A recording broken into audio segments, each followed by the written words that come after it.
Mas vamos começar então já com o nosso bate-papo sério para ajudar a mulherada. Saúde íntima da mulher. A gente sabe que tem várias vertentes e que ainda tem constrangimento. E que por mais que o mundo esteja moderno e que as coisas sejam faladas de forma mais escancarada, a mulher ainda sente um constrangimento. Muitas vezes ela tem vergonha de perguntar, de reconhecer o funcionamento do próprio corpo, né? Fica com dúvida de qual é o modo correto de fazer a higienização. Enfim, gente. Hoje a gente vai conversar para tirar todas essas dúvidas com ele, que é ginecologista e obstetra, doutor Alessandro Neves, e já está aqui via Skype para conversar comigo. Doutor Alessandro, como vai? Boa tarde, feliz ano novo. Boa tarde. Para você também, um ótimo ano abençoado, com muita saúde para todos nós. Viu? Sempre um prazer estar aqui falando com você. Muito obrigada. Eu não sei se é impressão minha, doutor, mas eu penso que por esse Brasilzão todo ainda existem mulheres constrangidas que chegam no ginecologista e têm vergonha de perguntar e que estão ali carregando uma pulga atrás da orelha e não têm coragem de conversar, né? E tem algumas que sentem um sintoma desconfortável e nem no médico vão. Tô certa? Certíssima. Infelizmente, independente da tecnologia e da modernidade, de estarmos em 2021, ainda existe muito preconceito, ainda as mulheres têm dificuldade em falar do seu próprio organismo, têm muitas dúvidas em relação ao funcionamento. E eu acho que é muito importante a gente informar. Eu acredito que uma das principais ferramentas que nós temos hoje em dia é a informação. Então a gente precisa informar e tirar todas as dúvidas que a gente puder. E lembrar que o consultório do médico, do ginecologista, é como se fosse um confessionário. Tudo que é dito ali, tudo que é falado ali, é uma obrigação do médico manter em sigilo e nada será divulgado para nenhuma pessoa da família. Maravilha, perfeito. Outra coisa que eu fico também pensando é que, assim, nesse universo de mulheres, e aqui no programa a gente tem um público predominantemente dos 35 para cima, mas tem meninas que estão assistindo o programa, tem senhoras mais idosas, né? Tem aquelas que já estão lá nos seus 80, 90 anos. Todas as mulheres têm questões em relação à saúde íntima? Ou, depois que a gente ultrapassou lá a fase da menopausa, a gente está tranquila, não precisa nem mais se preocupar? Não, esse não é um privilégio de uma faixa etária. Independente da idade ou da fase da vida que a mulher esteja, existem questões a serem tratadas. Então, a menina, por exemplo, existem muitas questões de orientação. Então, é muito importante, principalmente quando a menina chega na adolescência e começa a menstruar, orientar como que ela deve usar o absorvente, qual é o melhor absorvente para ela, qual é o período, o intervalo de troca do absorvente, a melhor forma de se higienizar, que parece simples, mas sempre é bom lembrar que quando a mulher vai usar o papel higiênico para se secar depois de ir ao banheiro, sempre usar o papel de frente para trás e desprezar o papel e, se precisar, usar outro, e estando em casa, preferencialmente utilizar o chuveiro, água e sabonete. Quando a mulher vai ficando mais velha, é importante diferenciar o que é um corrimento, uma secreção vaginal que não é normal e merece tratamento, do que é uma secreção vaginal normal. A gente precisa lembrar que a vagina é um órgão que produz secreção normalmente e não necessariamente sempre é um problema de saúde. E a mulher na pós-menopausa, a gente muda as características devido à queda do estrogênio. Então a vagina pode ficar mais seca, pode deixar de produzir secreção, diminuir a lubrificação. Então, em todas as fases da vida da mulher, existe uma característica específica onde o ginecologista pode ajudar. Tá, joia. A gente já vai passar então para as perguntas. Doutor Alessandro Neves já vai trazer para a gente as respostas. Eu só vou pedir para vocês tolerância, porque as perguntas chegam muito rapidamente, nem sempre a gente tem tempo de corrigir a grafia de algumas palavras, pode ser que tenha algum errinho ou outro, mas quando tiver, eu mesma vou comentar aqui com vocês para que a gente possa ficar mais tranquilos, né? Menos constrangidos. Então vamos lá, vamos colocar na tela a primeira pergunta. Pode soltar, produção. A primeira delas diz assim, eu queria... Aqui fica melhor para eu ler.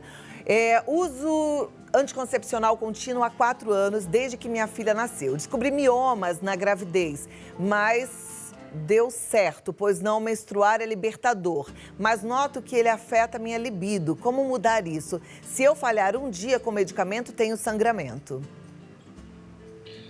Então, na verdade, são várias questões aí, mas rapidamente, todos os anticoncepcionais, que tem progesterona, a gente não sabe qual é o anticoncepcional que ela está usando, a progesterona pode diminuir um pouco a libido, mas obviamente que a gente precisa investigar para descobrir se existe qual é a causa exata da diminuição de libido. Podem ser vários fatores. Em relação ao uso contínuo do anticoncepcional, não há problema nenhum em usar continuamente, não há problema nenhum em ficar sem menstruar. Entretanto, o que ela coloca é muito importante. Esqueceu de tomar um comprimido, pode ter sangramento e pode diminuir o efeito do anticoncepcional, aumentando a chance de gravidez. Então, quem toma a pílula precisa ter este compromisso de tomar todos os dias e no mesmo horário. Ok, então, respondido, muito bem, muito obrigada. Próxima pergunta já na tela, vamos lá? Quando a menstruação acaba, por quanto tempo é considerado que se está na menopausa? Outra coisa, às vezes não é sempre. Sinto muita quentura na vagina. É um sintoma? Bom, em relação à última menstruação, a gente considera a menopausa quando a mulher fica 1 ano sem menstruar. Então, normalmente acontece entre 48 e 50 anos, pode acontecer um pouquinho antes, um pouquinho depois. Menstruou, ficou 1 ano sem menstruar, a gente já pode considerar que esta foi a última menstruação ou que é a menopausa. Em relação a esse sintoma de calor vaginal, pode ser um sintoma da menopausa, mas também pode significar alguma outra alteração, como uma infecção vaginal. Aí vale a pena uma consulta para fazer o exame ginecológico e identificar se é um sintoma de menopausa ou se é alguma outra situação que merece tratamento. Tá, já. Mulheres que fizeram uso de DIU, Mirena e não menstruavam e por conta disso não sabem quando que elas pararam de menstruar ou não, como é que elas descobrem se estão ou não na menopausa? Então, as mulheres que usam DIU Mirena, que é o DIU medicado com progesterona, ou que fazem uso de algum método anticoncepcional que suspende a menstruação, e estão nessa faixa etária ao redor dos 50 anos, ou apresentam sintomas relacionados à fase da menopausa, o ideal é ir ao médico para a gente fazer uma dosagem hormonal. É um exame de sangue simples, não precisa nem estar em jejum, é uma dosagem hormonal que vai nos mostrar se a mulher já chegou nessa fase do climatério e da menopausa. Tá, joia, então. Doutor, temos muitas perguntas, volto daqui a 2 minutos e a gente continua o nosso bate-papo, combinado? Combinado. Obrigada. Vamos lá, se você ainda não mandou a sua, claro, eu quero, vai dar tempo? Vai. 11 9 50 45 18 40, manda a sua pergunta que o doutor Alessandro Neves responde. Vamos continuar aqui com o doutor Alessandro Neves e com as perguntas. Se você já mandou, segura que já você tem a resposta. Doutor, bora? Vamos seguir? Vamos lá. Então, soltando a próxima pergunta, que já vai para a tela e eu já vou ler lá. Aqui não tá, gente, aparecendo. Vou ter que ler daqui, tá. Gostaria de saber por que estou sentindo muitas dores para fazer xixi. Sexo nem pensar, arde muito. Será que é falta de hormônio? Devo usar pomada?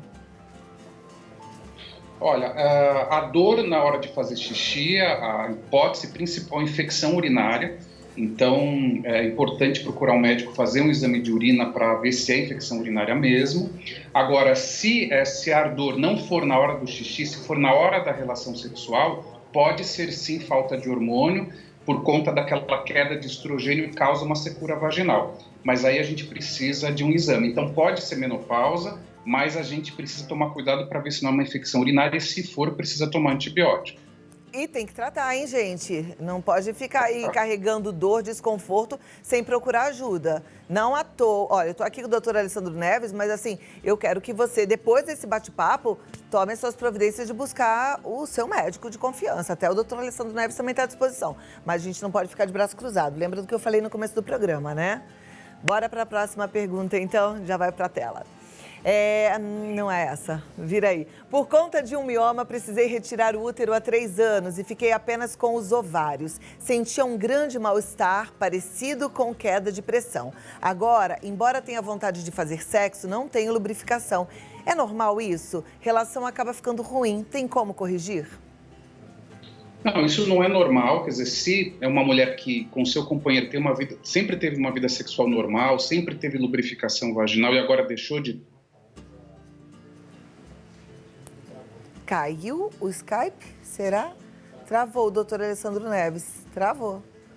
Bom, mas ele ia continuar falando, acho que a gente pode pegar daí, a produção vai tentar uma reconexão. Eu fico contente de poder levar esses assuntos até você, porque são assuntos que você vê, né? fazem uma diferença muito grande. Às vezes um casamento entra em crise por conta de falta de informação e falta de atitude. Então, nada como a gente ter um médico aí para nos ajudar, tá certo?